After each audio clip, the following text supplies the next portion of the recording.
Tumesikia hiyo hadithi, sio? Hiyo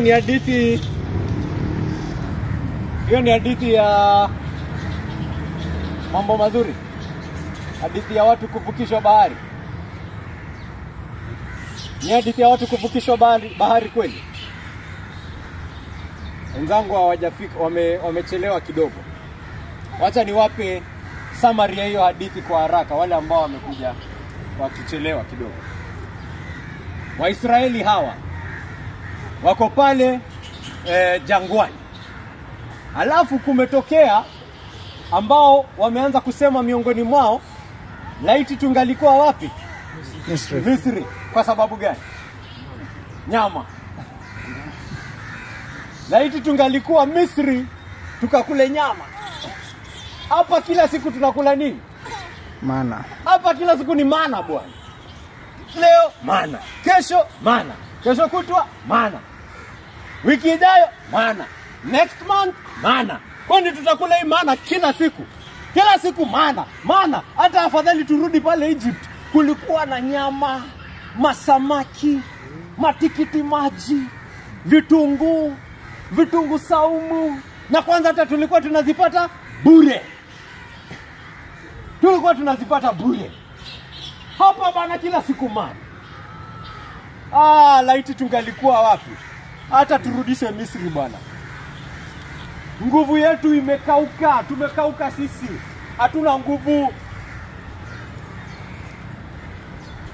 Tumepoteza hamu ya chakula. Tumepoteza hamu ya chakula.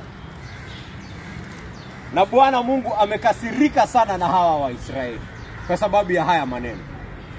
Amewaambia katika kusema hivyo, si maana wanakataa nani? Ni mimi wamekataa. Ni mimi wamenikataa. Na kwa sababu wamenikataa, hivi ndio nitafanya. Wamesema wanataka nyama. Ngoja uone, nitawapea hiyo nyama. Hataikula siku moja, hatakula siku 2, hatakula siku 3, hata siku 20, watakula mwezi. Watakula washibe hadi itoke kwa mapua yao, hadi hiyo nyama yenye wamelilia iwaudhi. Hiyo nyama yenye wanataka kabisa hivyo iwaudhi. Na tumeona hiyo nyama ilikuja, haikuja. Ilikuja. Kware wameletwa, wamegawanywa, yani ukitembea utatembea siku mzima kabla ufike mwisho wao. Kware pale walianguka. Ukienda hii side siku moja, hii side wameanguka wengi. Wamekusanya mchana na usiku wa Israeli hawa kware. Na inasema ule mwenye aliokota chini kabisa, huyo mwenye alikuwa amezembea, amesema mimi sitaki hata hii nyama sana. Aliokota chini, ilikuwa kilo ngapi? Kilo 1000. Kwa hivyo kuna mwenye alikuwa na kilo 100,000 hapo na shuka. Lazima kukuwe na ule mwenye alikuwa na 100,000 pale. Kama kuna mmoja alikuwa na 1000, mwenye hapo chini kabisa hiyo. Lakini hata tena wafanya nini na nyama kilo 1000 pia? Wafanya nini na nyama kilo 1000 wewe nawe? Wewe inaweza toshea hiyo kwa fridge hata. Nyama kilo 1000 unafanyia nini wewe? Na inaandikwa walipoanza kula hiyo nyama, ilipokuwa bado mdomoni mwao, Bwana akawatandika na tauni. Wakakufa pale, kukaitwa Kibroth hata hapa. Mahali kwenye kifo cha wenye tamaa. Wenye walipata hiyo shauku, wenye walipata hiyo zogo, cravings. Walipata cravings. Tumesoma hapa safari ya Waisraeli. Imekuwa wiki kama 5, 6, 7. Tumekuwa bado kwa hawa Waisraeli. Na natumai kwamba wale ambao wamekuwa wakikuja wiki baada ya wiki, history inashika kidogo kwa akili. Sio? Umeona venye Mungu aliwachagua akawaokoa. Na hawa Waisraeli tumeonyesha kwamba wanatushangaza sana. Wanatushangaza sana. Na tunasema hawa Waisraeli wawe ni picha ya wewe Joseph. Hawa Waisraeli wawe ni picha ya wewe Ali. Kuonyesha kwamba Biblia inataka uelewe kwamba moyo wa mwanadamu ni muongo. Inataka uelewe kwamba moyo wa mwanadamu unamdanganya. Ndio maana lazima waokolewe. Kwa sababu hawa Waisraeli wamemuona Mungu kwa njia kuu kabisa.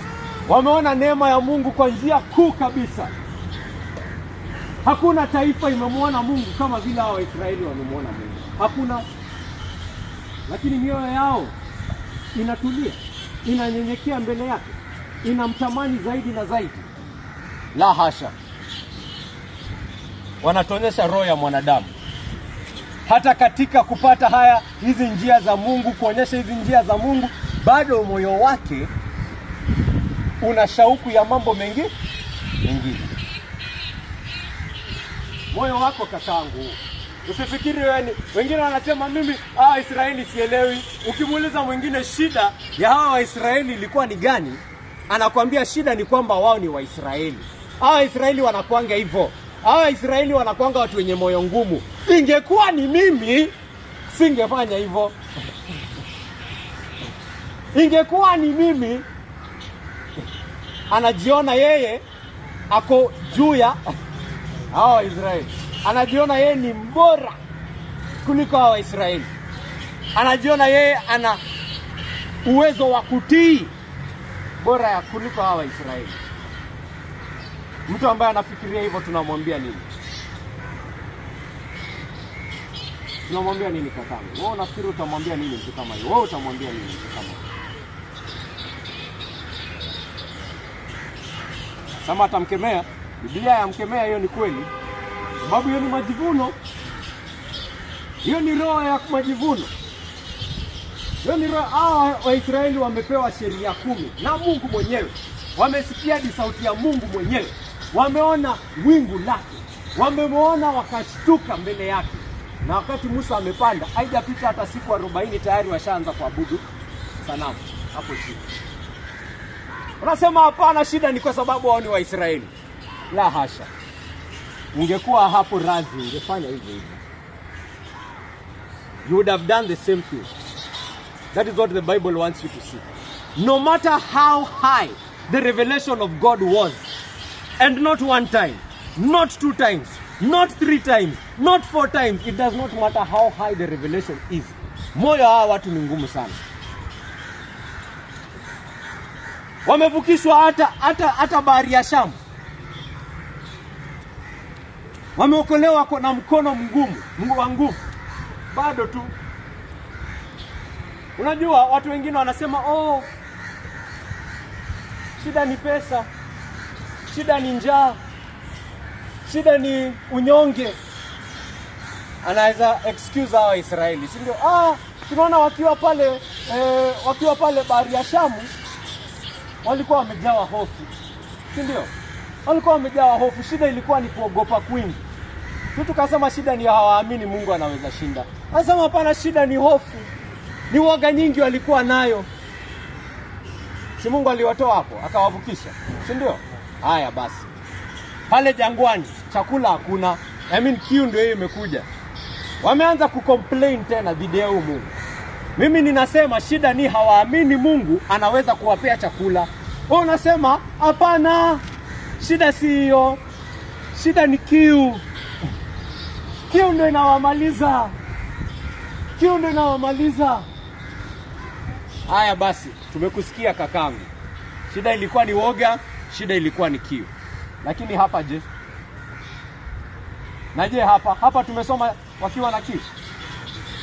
Hapa tumesoma wakiwa na njaa?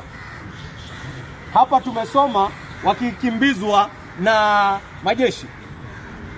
Tumeona wakifanya nini? Ilianza tu. It just started. Ndio sasa uone moyo wa binadamu uko aje. Na kuambia tukihubiri injili, ujue injili ni dawa. Unafaa kujua hii ni dawa ya shida gani? Shida gani? Ukikuja kwangu hospitalini, ninakukagua, ninasema hii ni malaria, mpe hii. Hii ni tonsillitis, apewe hii. Hii ni cancer, apewe hii. Afanyiwe hii. Lakini sasa nikipeana dawa ya malaria kwa mtu wako na bakteria, itamsaidia?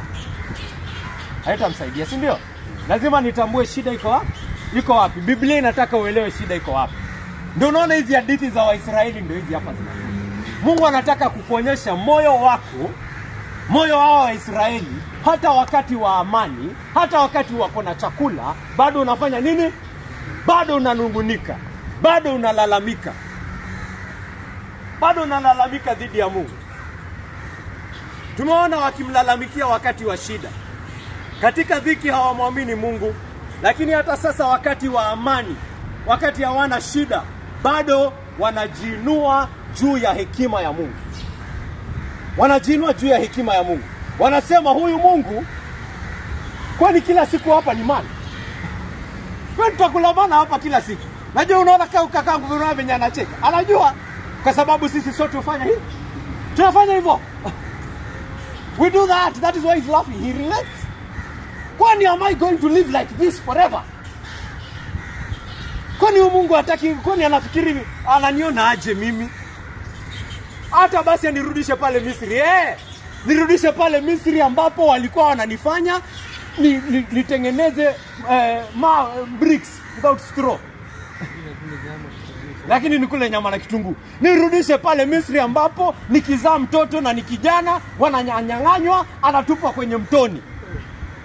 Nirudishe hapo, lakini nifanye nini? Nikule nyama na kitunguu saumu.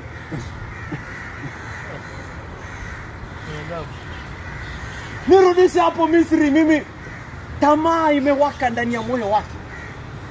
Tamaa ya nyama. Na hiyo tamaa si ati hii maana si tamu. Si ati hii maana haitoshelezi. Si ati hii maana ni bure. Hii maana simewatumikia wakati wote. Na tukisoma katika kitabu cha Kumbukumbu la Torati, Musa anasimama na Mungu anashuhudia mbele ya Waisraeli. Anawaambia, mmekuwa na mimi hii wakati wote miaka 40 jangwani, mmekula mana, na tazama venye mko na nguvu, ngozi yenu laini, hamjafura, yani mko sawa.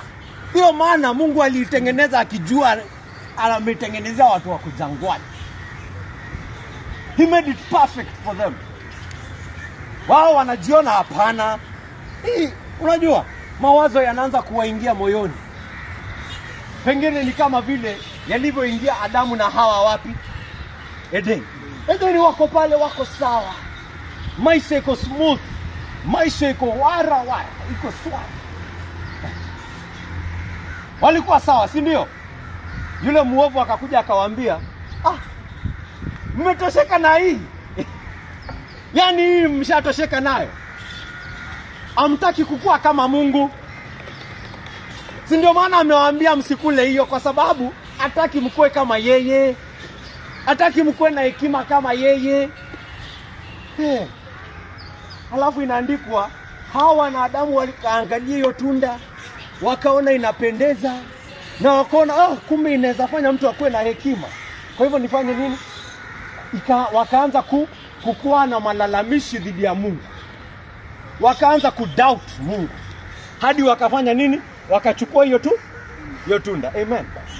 Amen. Binadamu unajiona jinsi ambavyo wewe hautaki kujiweka chini ya hekima ya Mungu. Unaona ni kama kwamba hii hekima ya Mungu ni kama Mungu ananilimit, ni kama Mungu anipendi, ni kama Mungu ananidharau, ni kama Mungu ajui chenye mimi nahitaji.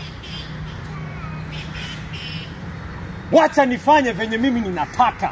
Wacha nichukue hiyo tunda, kwa sababu hataki nikwenda hekima. Hawa Mungu ameonyesha jinsi ambavyo anawapenda. Amewatoa pale, amewatoa na mkono wa nguvu, amewatoa na fedha na dhahabu nyingi. Walikuwa watumwa. Unajua mtumwa kutoka na fedha venye ni kazi ngumu. Ushaona venye watumwa huachiliwa? Mtumwa unaachiliwa na 10 bob. Yeye ametolewa pale mtumwa na wamejawa fedha na dhahabu. Wamevukishwa bahari ya Shamu. Wamepewa maji pale. Amewaongoza na moto wake. The presence of God is among them. Mungu mwenyewe ndio anawaongoza. Mungu mwenyewe ndio ako mbele yao. Hawaongozwi na malaika, wanaongozwa na nani? Mungu mwenyewe ndio yasimama mbele yao. Neema kubwa gani hii? Neema kubwa gani hii? lakini bado wanasema huyu hatupendi huyu kila siku mana. Mimi nataka tikiti maji mimi. Mana. Kwani nitakulei mana hadi nikufa? Mimi nirudishwe pale hata kama watoto wangu watatupwa kwenye mto Nile. Sitaki kujua mimi. Mungu amenipea lakini haitoshi.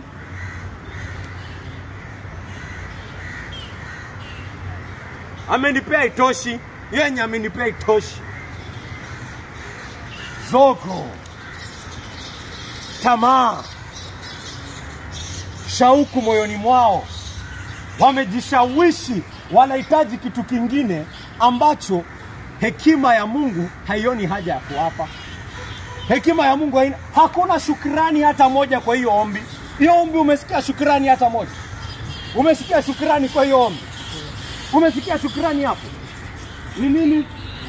Malalamishi tu. Oh God, you haven't done this for me. Oh God, you haven't done this for me. Oh Mungu hujanifanyia hii. Hakuna hata kusema Mungu wangu. Ninakaa chini nakumbuka vile ambavyo umenitoa pale Misri. Nakumbuka jinsi ambavyo umenivukisha bahari ya Shamu. Nakumbuka mara mingi hata tumekukosea, lakini Mungu wangu umezidi kuonyesha kwamba unatupenda. Mungu wangu, kama hii tamaa moyoni mwangu ni tamaa mbaya, Mungu wangu, naomba ufanye nini? Uiondoe. Hakuna kitu kama hiyo. Mungu bana. Mana. Kakangu, dadangu, najiona katika hii hadithi. Si ulimwengu uko hivyo hadi siku ya leo? Watu wako hapa wamejishawishi moyoni mwao, nitafurahia nikipata hii. Watu wako hapa wamejishawishi mioyoni mwao, Mungu kama Mungu ananipenda, anipe hii. Kaa nipendi mimi hiyo, kaa nipe hiyo, basi hafanyi nini? Anipendi. Hakuna shukrani. Hakuna kuwaza. Ni kulalamika tu. Kama Mungu ananipenda, mimi atanipea kazi. Kama Mungu ananipenda, atanitafutia mke. Kama Mungu atanipenda, atanitoa kwa streets. Kama Mungu ananipenda. Kwa hivyo akienda mbele ya Mungu hana shukrani yoyote. Mungu hajamfanyia chochote. Hakuna kitu Mungu amemfanyia. Hakuna. There's nothing he has done for me. There's nothing. If he loves me, let him give me meat.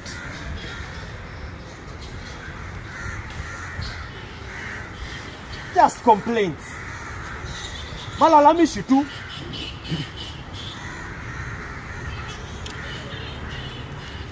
Watu wako pale kazini, mtu amekuwa promoted, anasema hapana, mimi nitatosheka ile siku nitakuwa general manager kwa hii kampuni.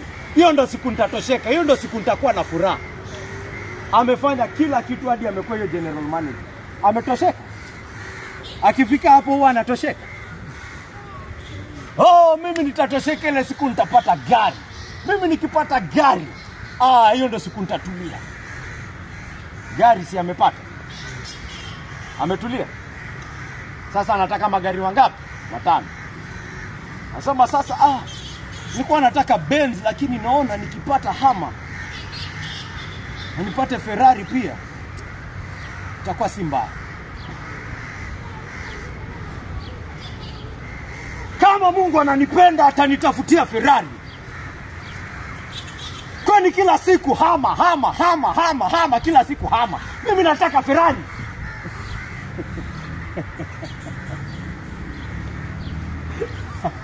Hakuna kitu Mungu amenifanyia mimi. Hii maana. Kila siku kuishi tu hapa majengo. Mimi nataka kuishi Nyali.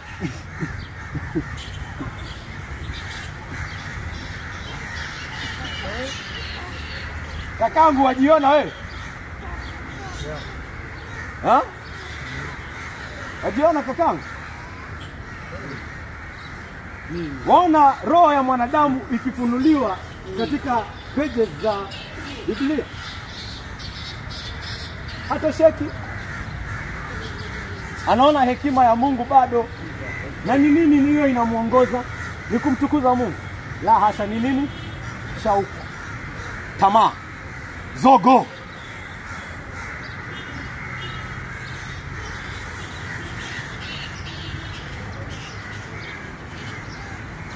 Ni lawama tu.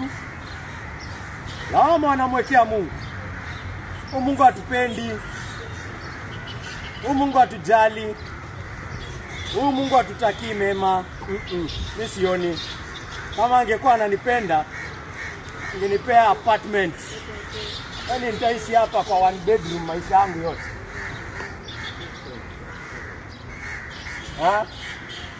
Yaani nitaishi hapa kwa bed sitter maisha yangu yote. Kila siku bed sitter, bed sitter, bed sitter, bed sitter. Akumbuki pali ya Mungu amemtoa. Akumbuki hiyo ajali. Yeye ataendi kwa Mungu. Unajua Biblia tulisoma pale wa Filipi. Wale walikuja Bible study. Wa Filipi mlango wa 4 mstari wa 6 na 7. Inatuambia hivi. Inatuambia msiwe na wasiwasi, msifadhaike katika jambo lolote. Lakini kwa kila jambo ambalo linakufadhaisha, leta hizo hoja zako kwa Mungu katika maombi na kusali, ukifanya nini? Ukishukuru. Nayo amani ya Mungu itakutuliza. Amani itokayo kwa Mungu ndio ambayo itakutuliza. Anasema msifadhaike katika jambo lolote lile. Haijalishi ni gani. Kuna mtu pale kazini anakutafuta, anataka kukuangusha, anakuambia hata hiyo usifadhaike. Makanjondo amekusumbua hapa, anakuambia hilo ni jambo. Hilo ni jambo ndio au la? Hilo ni jambo ndio au la? Jambo. Si ni jambo? Yeah. Anakuambia kwa hivyo katika hilo jambo usifanye nini? Usifadhaike hata kwa hilo. Na niambia wameniibia mali yangu. Anakuambia pia kwa hilo jambo usifanye nini? Usifadhaike hata kwa hiyo. Nimetafuta chakula sina sapa ya leo jioni. Hata hiyo ni jambo. Ni jambo au la? Jambo. Ni jambo. Kwa hivyo katika hilo jambo usifanye nini? Usifadhaike. Nimetafuta kazi wiki 3 sasa. Sipati. Ni jambo. Jambo. Si ni jambo pia. Hilo jambo pia ni la kufadhaika au la? Ni la kufadhaika au la? Wanasema ni la kufadhaika. Hajapata. Ni la kufadhaika. Sasa Mungu anasema amenipata kabisa. Mungu anakuambia hata katika hilo jambo usifanye nini? Usifadhaike hilo. Amenifunza msamiati kidogo. Mniambia ni jambo la kufadhaisha. Lakini Mungu anakuambia usifanye nini? Usifadhaike hata kwa hilo jambo, ila hoja zako, haja zako zilete kwake Mungu, ukifanya nini? Ukishukuru. Hauna jambo la kumshukuru Mungu kwa sababu ya? Ziko mingi. Hata tukianza tu uko hapa kanisani leo tunakuona. Anza na hiyo. Kama umewezi fikiria yoyote, anza na hiyo. Anza na hiyo. Sema baba yangu, siko hai kwa sababu ya uwezo wangu. Sijajichunga kwa sababu ya uwezo wangu. Kuna wengine makanjo wamekuja wamewapiga wako hospitalini sasa. Sio? Kuna wengine wameonyeshana mavisu wakakatana pale. Sio? Ni kwa sababu mimi niko bora kualiko. Ni kwa sababu mimi nimefanya matendo mazuri kualiko. La hasha. Ni kwa sababu wewe mwenyewe Mwenyezi Mungu umefanya nini? Umenichunga. Lakini moyoni mwangu Mungu wangu napata nina taabu. Nasumbuka sana kwa ajili ya watoto wangu. Nasumbuka sana kwa ajili ya kutafuta kazi. Nasumbuka sana kwa ajili ya kutafuta chakula. Nasumbuka sana kwa sababu ya mke wangu ameniacha. Nasumbuka sana kwa sababu ya familia yangu haina chakula cha kutosha. Nasumbuka sana kwa sababu kanisa letu watu wamepotea. Nasumbuka sana kwa sababu ya jambo hili, sababu ya jambo hilo. Mwenyezi Mungu nisikie. Sina mwingine wa kulilia. Wewe una uwezo. Wewe ni mwenye nguvu. Hakuna kitu chochote ambacho ni kigumu kwako wewe Mwenyezi Mungu. Na Mungu wangu, ninakuja si kwa sababu mimi ni mwema, lakini kwa sababu umenipenda katika Yesu Kristo mwana wako. Na umeniambia kama niko ndani yake nisifadhaike katika jambo lolote. Mungu Baba, ni katika kukutii ndio ninakuja kwako. Ni katika kukutii ndio ninatafuta amani itokayo kwako. Ni katika kutii amri yako ndio nimekuja mbele yako siku ya leo. Mungu wangu, nitulize moyo wangu. Mungu wangu, nipe amani, Mungu wangu, itokayo kwako. Nionyeshe ya kwamba umenisikia Baba yangu.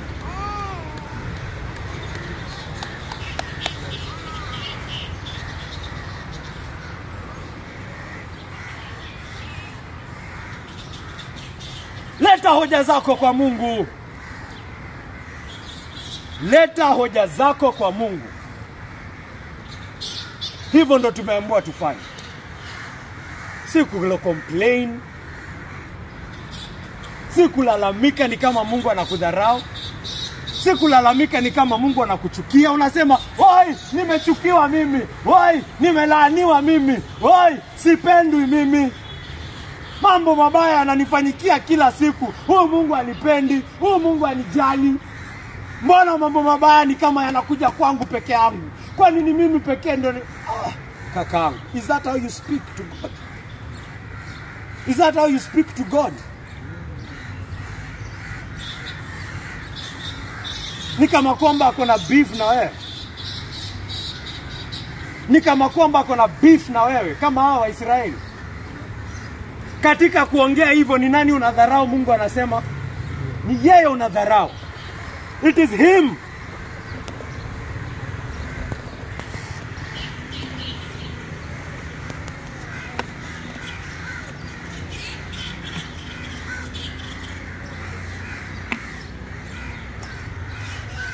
Taabu ya hawa wa Israeli na taabu ya mioyo yetu ni kwamba tunaweka imani yetu katika mambo, katika vitu kwa kiasi cha juu sana. Ni kama kwamba sasa hivyo vitu vinakuwa ni kama ni Mungu wetu sasa. Hivyo vitu sasa vimeacha kuwa vitu pekee, vimeanza kuwa sanamu sasa.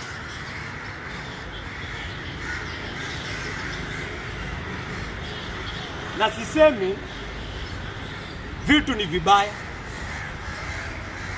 Sisemi vitu kukutaka vitu ni kitu mbaya.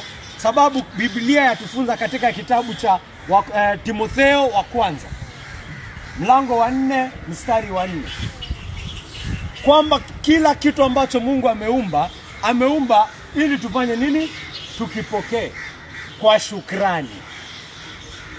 All the things that have been created so that you may receive them with thanksgiving. With thanksgiving. To receive them with thanksgiving, knowing that zimetoka kwa mkono wa Bwana. Si ati chakula ni kitu mbaya. Si ati ukikuwa na chakula mezani mwako ni kitu mbaya. Si ati kupata kazi ni kitu mbaya. Si ati kupata hata hiyo Ferrari ni kitu mbaya.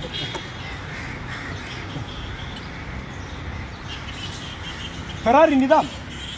Ferrari kivyake ni dhambi. Mercedes Benz ni dhambi. Vyote vimeumbwa ili vipokewe kwa nini? Kwa shukrani.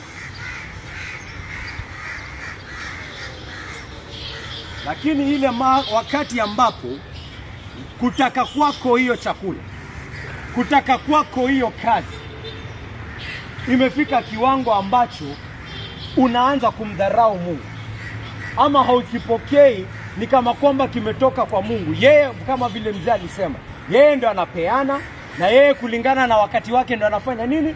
Anashikilia. Ni yeye ndo anapeana na ni yeye ndo anashikilia.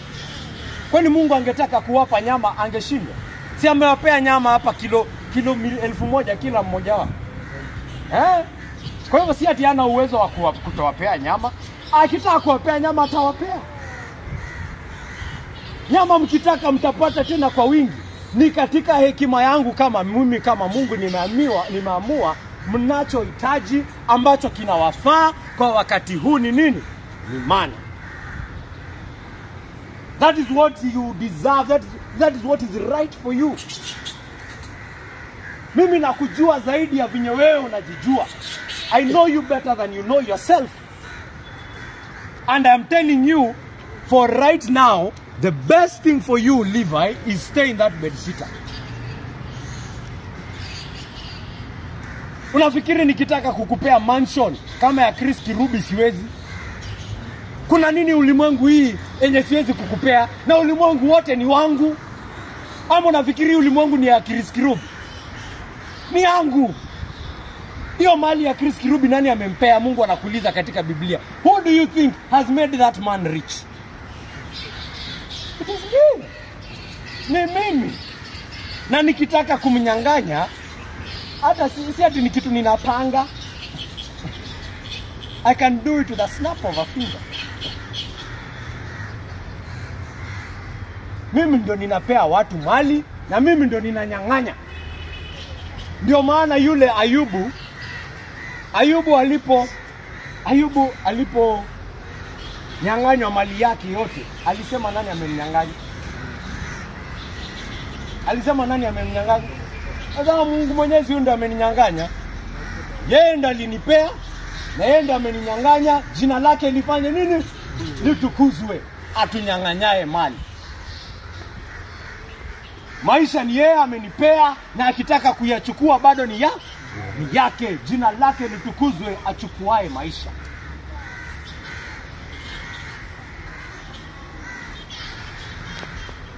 Nitamwamini katika yeye kunipea mali na nitamwamini katika yeye kufanya nini? Kuichukua. Nitamwamini katika yeye kunipea na nitamwamini katika yeye kuninyima.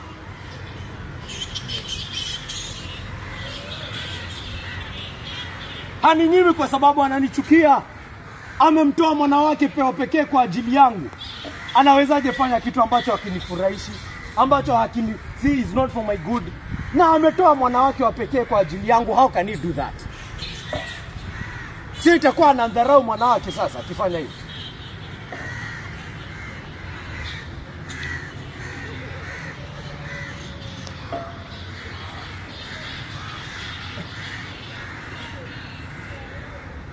Yule ambaye anafanya mambo ya dunia, mambo ambayo Mungu ameumba, yawe ni kama kwamba yamekuwa ni sanamu kwake. Yaani akiipata sawa, akiikosa anaanza kulalamika na Mungu. Unakuwa wewe ni chukizo machoni kwa Mungu. Unakuwa wewe ni chukizo machoni kwa Mungu. Kama hawa Waisraeli. Kwanza wewe na hata hicho kitu. Hiyo kitu yenye umeaminia.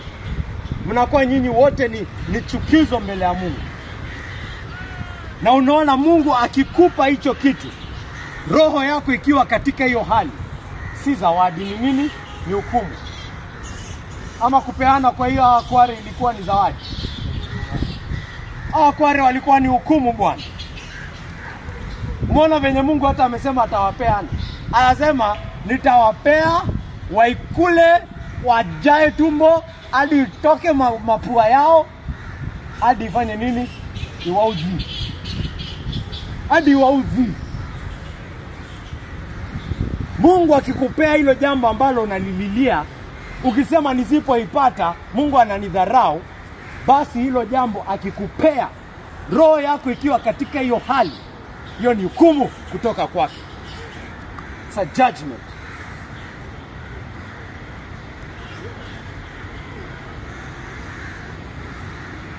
Ukiona hiyo jambo ndio inakuonyesha ati Mungu ndio anakupenda, usipoipata akupendi. It's a judgment on you.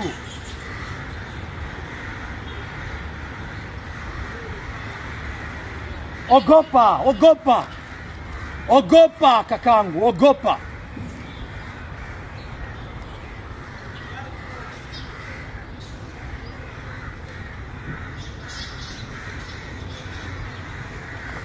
Utapewa hiyo Ferrari hadi uendeshe hiyo Ferrari hadi hiyo Ferrari kupro. Utaishi kwa hiyo nyumba kubwa yenye unalilia, ukae hapo, ugundue nyumba hata ikujazi roho, haikufurahishi. Ukuve shauku ya hiyo nyumba. Utapata hiyo kazi, ifike wakati ambapo unaamka asubuhi kwenda hiyo kazi unasema hii kazi tena. Na hiyo ndo kazi ulikuwa unafikiria ndio itakutosheleza. Utapewa hiyo flat screen TV. Flat screen TV moja kubwa sana. Uiangalia ndio usikie kuipasua. Siku moja utakuwa unaiwatch usikie kuitupia maji.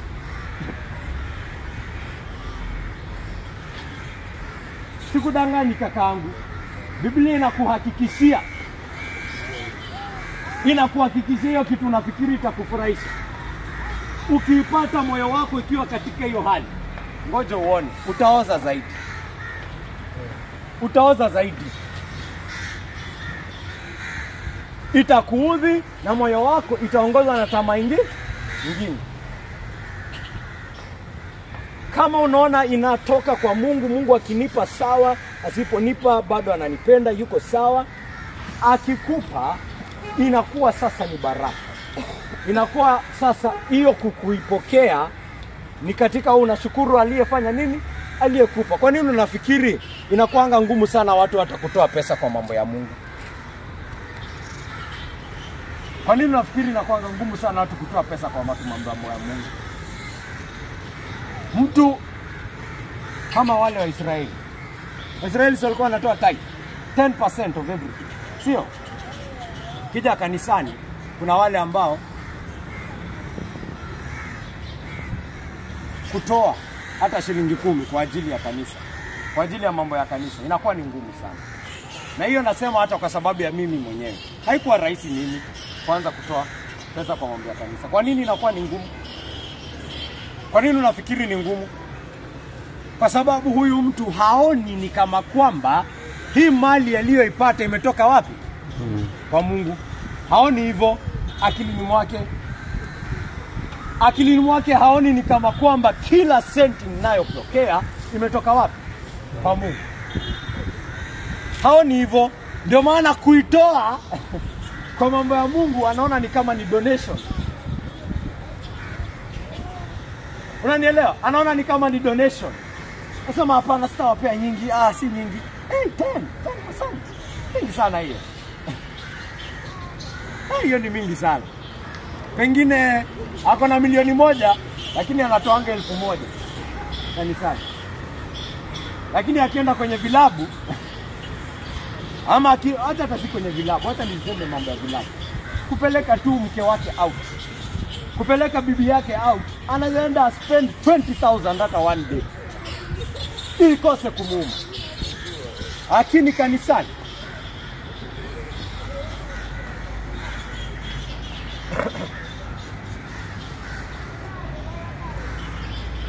uko sawa kule? Uko sawa kule kakangu? Kakangu, tutulie tafadhali kusikiza. Naomba tutulie. Naomba. Tulia tu, kasimsumbue jirani yako.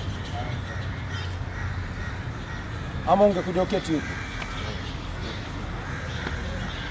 Usiondoke na maliza. Usiondoke na maliza.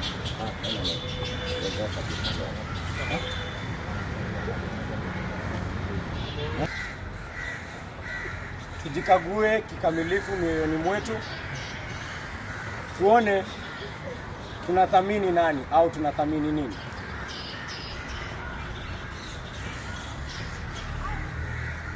Je, tunamthamini Mungu na uwezo wake na hekima yake juu ya yale ambayo anatupea? Je, tunapokea yote ni kama yanatoka kwake? Au God is out of the picture? Is God out of the picture kabisa? Ukienda kazini asubuhi, unasema moyoni mwako, success yangu leo ni Mungu atanipea.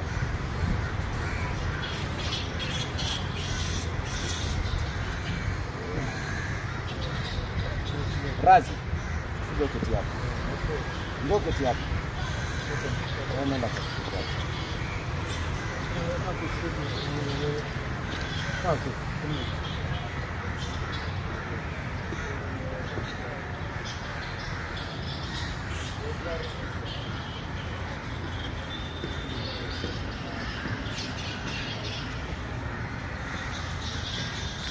Umedhamini nani? Umedhamini nini?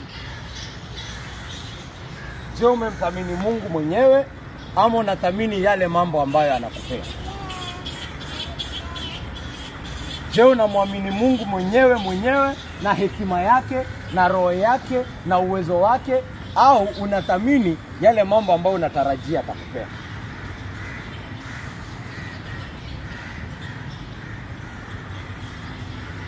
Si unaelewa chenye nakuuliza?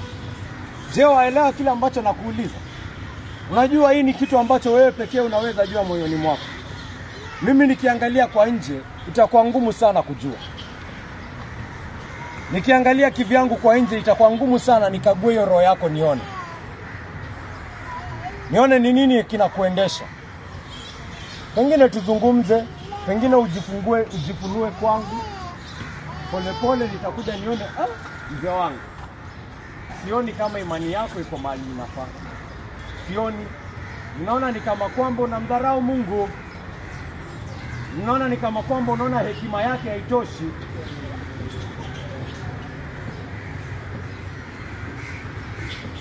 Hii si mafunzo ya kusema watu waache kufanya kazi ama watu waache kutia bidii. Haisemi hivyo. Lakini katika kutia bidii kwako, imani yako iko wapi? Iko wapi? Itaonekana kakangu. It will be seen.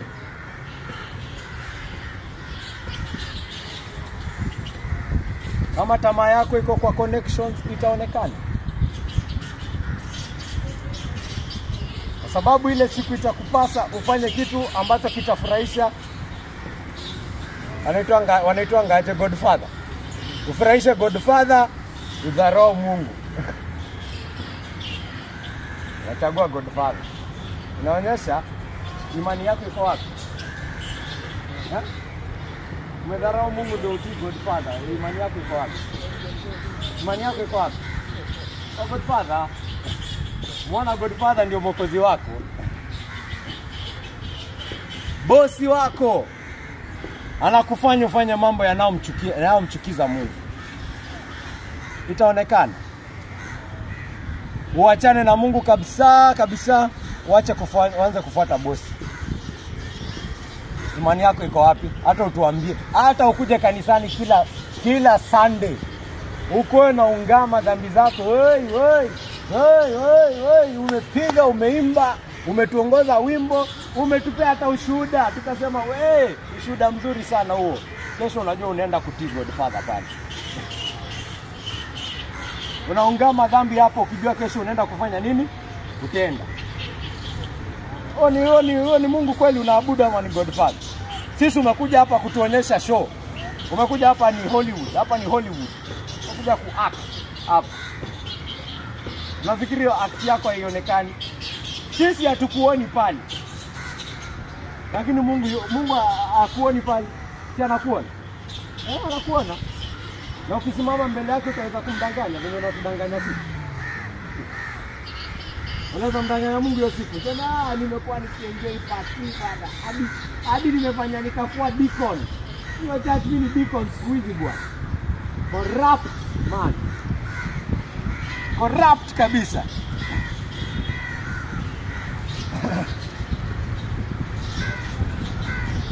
Inaonekana ionekane. Inaonekana. Ukisimama mbele ya Mungu yote yaliyofichika yatafanya nini? Yatawekwa wazi. Umekuja umesema I'm doing my best. Umekuja umeambiwa basi Mungu amesema wizi ni mbaya. Go do your best to not steal. Unafika hapo unasikia hapana Godfather ananiogopesha sana. You have chosen to fear men over fearing God. Where is your faith? Men. Sindio? Where is your fear? Men, your actions are showing it. Imani yako inajionyeshanga kwa vitendo kakangu. Imani yako inajionyesha katika vitendo vyako.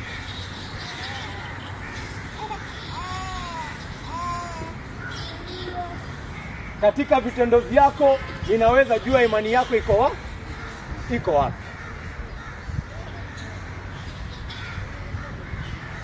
Hayo mambo yote ambayo binadamu huweka imani yake juu ilikuwa haitoshi, na anapozidi kuitafuta kama hawa Waisraeli katika tamaa yake, anazidi kujitenga mbali zaidi na mbali zaidi na huyu Mungu.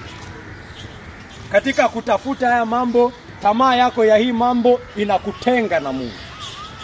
It separates you from God. Na hiyo ndio imefanya kila mmoja wetu hapa kutengwa na Mungu. Lakini tumshukuru Mungu, Mungu pia ako na tamaa. Mungu pia ako na tamaa. Ana tamaa fulani moyoni mwake. Na tamaa ya huyu Mungu ilikuwa kufanya nini? Kuokoa wenye dhambi. Wewe katika tamaa yako ukajitenga na Mungu kabisa. Mungu akakuona ukijitenga pale unajipeleka jehanamu. Ikasikia moyoni mwake akasema namtaka huyo. Huyo mwenye anajipeleka motoni. Huyo mwenye amepotea. Huyo mwenye anajichanganya pale pale, huyo ndo ninamtaka huyo. Na nitafanya chochote ambacho kinahitajika kumleta kwangu. Nitafanya chochote kinachohitajika kumpatanisha nami. Nitafanya chochote hata kama ni kutoa maisha yangu mimi mwenyewe nife kwa ajili yake ndio yeye asikufe. Alifanya hivyo hakufanya? Alifanya hivyo hakufanya?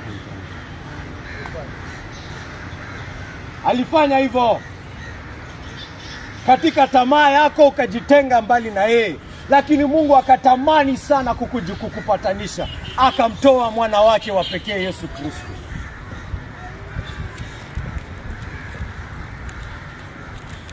Kama yeyote anasema yeye ni rafiki wa Mungu, ni kwa sababu amepatanishwa na damu ya mwana wa Mungu. Amelipiwa bei ya juu kabisa. Amelipiwa fidia ya juu kabisa. Hajalipiwa 5 bob, ama 10 bob, ama 1 million, ama 20 billion. Wengine wanasikia, hey, wameiba 20 billion. Guy, wameiba 20 billion. Guy. Hiyo pesa yote, hizo ni hospitali 3 wangekuwa wamefungua. Hizo ni mashule 10 wangekuwa wamenunulia vitabu na madesi. Hiyo pesa yote imeibwa.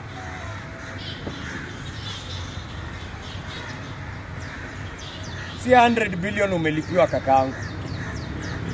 Umelipiwa kitu ambacho dhamani yake hata ulimwengu mzima, nyota zote, planets zote, galaxies zote, universe mzima bado haikompea na hiyo bei imelipwa kwako. Hiyo bei imelipwa ili upatanishwe na Mungu. It's not cheap. It's not cheap. It's the blood of the Son of God. The blood of the Son of God. Priceless.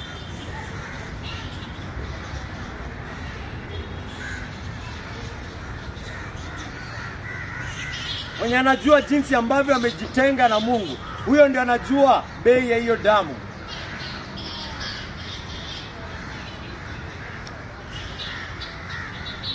Kama Mungu amekufanyia mambo kama haya kakaangu, wacha tamaa yako iwe ni yeye. Simsubiri mahubiri leo.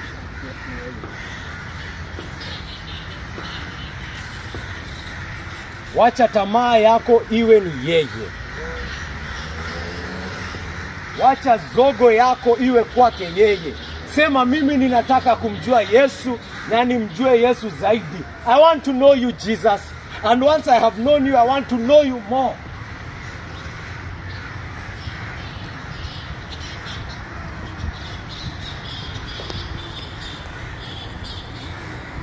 Wacha tamaa yako ikuwe kumjua Yesu.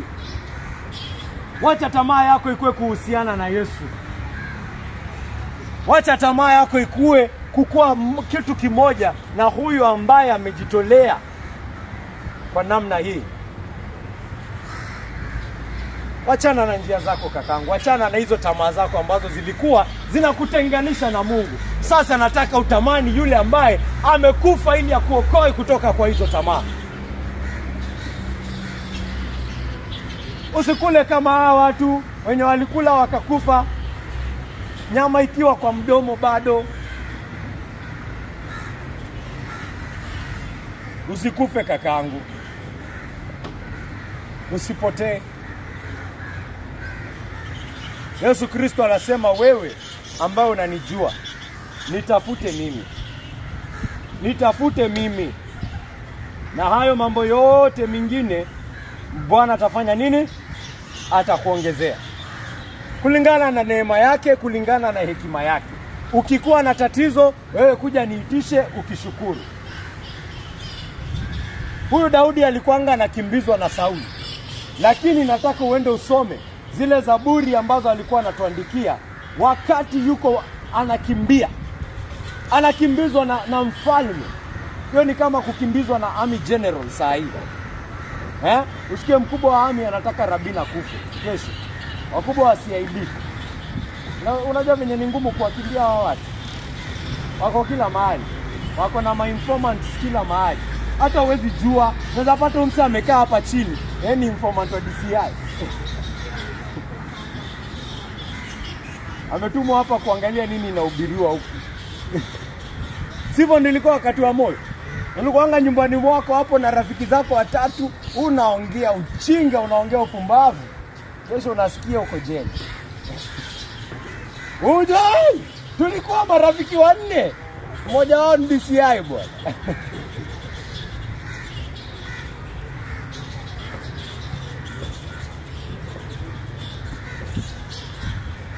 Daudi alikuwa anakimbizwa na mfalme. Lakini katika yeye kukimbizwa na mfalme, zile zaburi ambazo anatuandikia wewe Mungu bana. Mimi nakimbizwa hapa na unanifanya usiku nikilala, yani nalala kama mtoto mdogo. Ni kwa sababu Daudi, ukifanya hivyo kivyako, unalala kama mtoto mdogo na army general anakutafuta, mimi nitakwambia wewe ni pumbavu. I will tell you up front, you are a fool. How can you sleep like that? Na unatafutwa na mfalme. Lakini kama Mungu ndio amekutuliza roho yako, are you a fool? Are you a fool? No. You're not a fool if it is God who is making you relax. He's telling you, sijali Daudi, mimi mwenyewe ndo nafanya nini? Ndio nakuchunga. Hata Sauli akukaribie aje. Na Sauli alimkaribia si mara moja, si mara mbili, lakini hakuwahi mshika. Hata kuna wakati karibu tu hivi. Karibu amshike. Wakati ameenda kumshika hivi, ni kama alikuwa afanye kona hivi. Nika Daudi alikuwa hapo kwa kona. Sauli alikuwa afike kwa hiyo kona, sema ndo David, shika yeye. Shika yeye. Wakati alikuwa anaenda kupiga hiyo kona hapo, ndio messenger anampikia, anamwambia, kuna watu wamegeuza serikali pale nyumbani. Nikampaza afanye nini? Namfanya arudi nyuma. Kurudi pale kusort vitu za nyumbani. Nani alifanya hiyo kazi yote? Ni coincidence. Mungu anataka uone ni kwamba hii yote ilikuwa inafanyika kulingana na mpango wake. Yaani hata revolutions zina happen ndio Mungu achunge nani? Daudi. Atatikisa hata ufalme. A whole kingdom is being shaken so that God can protect who? David from the hands of Saul. Huyo ndo Mungu tunatangaza hapa. Huyo ndo Mungu ambaye akikupea amani katika shida zako. Wewe kijana una chakula, wewe kijana una nyumba, wewe kijana una kazi, wewe kijana una bibi, Mungu anakuambia fanya nini? Relax, tafuta Yesu. Wewe tafuta Yesu. Na hii mambo yote ingine nitafanya nini? Nitakupea. Wewe relax. Nikikupata umekaa chini na unaamini huyo Mungu, siwezi kuita fala. Sababu huyo Mungu ana uwezo wa kufanya yote. Amen. Amen. Na tumwamini siku ya leo. Amen. Amen. Simame tuombe. Usipoze.